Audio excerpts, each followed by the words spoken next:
Continuando as propriedades de radicais, nós temos aqui uma raiz dentro de outra raiz.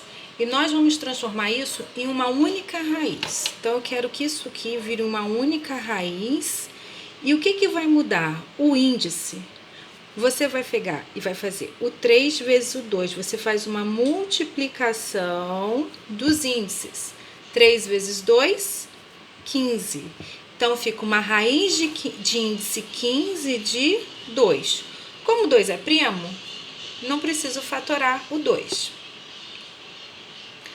Agora, eu tenho a raiz cúbica da raiz quadrada de 64. Lembrando que toda vez que não aparecer nada, é porque o índice é 2.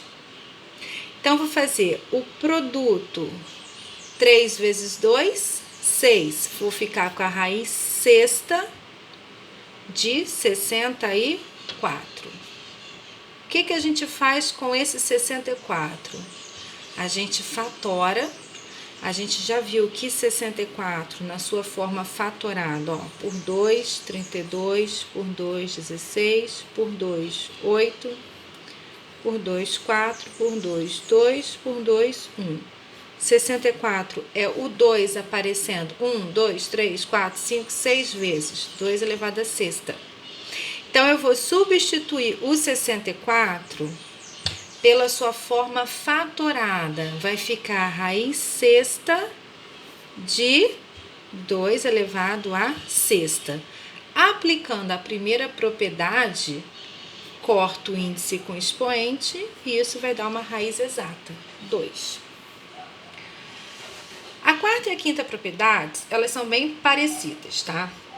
Toda vez que você tiver uma multiplicação ou uma divisão, toda fração é uma divisão. Então, toda vez que você tiver uma multiplicação ou uma divisão dentro de um radical, você pode separar em raízes distintas. Então, aqui eu tenho a raiz quadrada de 4 vezes 25. Eu posso separar em raiz quadrada de 4 vezes a raiz quadrada de 25. O que eu ganho com isso? Eu tenho duas raízes exatas. Qual que é a raiz quadrada de 4? 2. Qual que é a raiz de 25? 5. 2 vezes 5, 10. Observe que se eu faço 25 vezes 4, eu vou encontrar 100. E a raiz quadrada de 100 é 10. Isso é muito bom quando você trabalha com números que multiplicados darão um número maior ainda, né? Muito grande. Então, aqui, ó, 81 vezes 64 vai dar um número grande. Para que você vai multiplicar, obter um número grande, para depois fatorar esse número?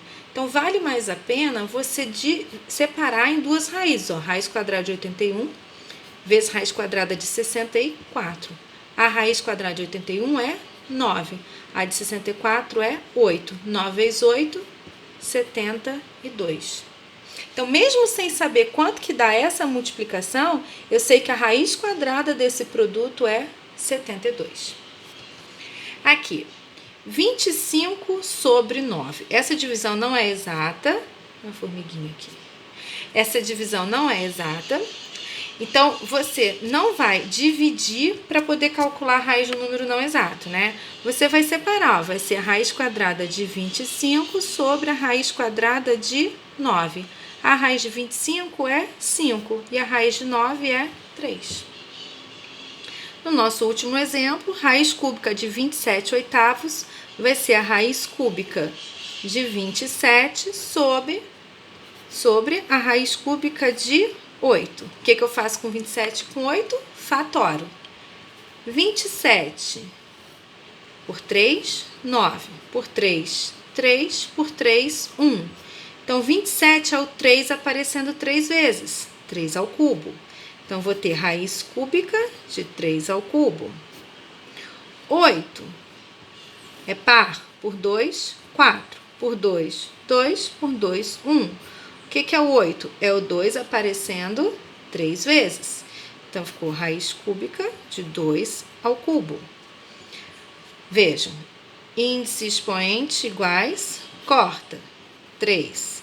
Índices, expoentes iguais, corta. 2.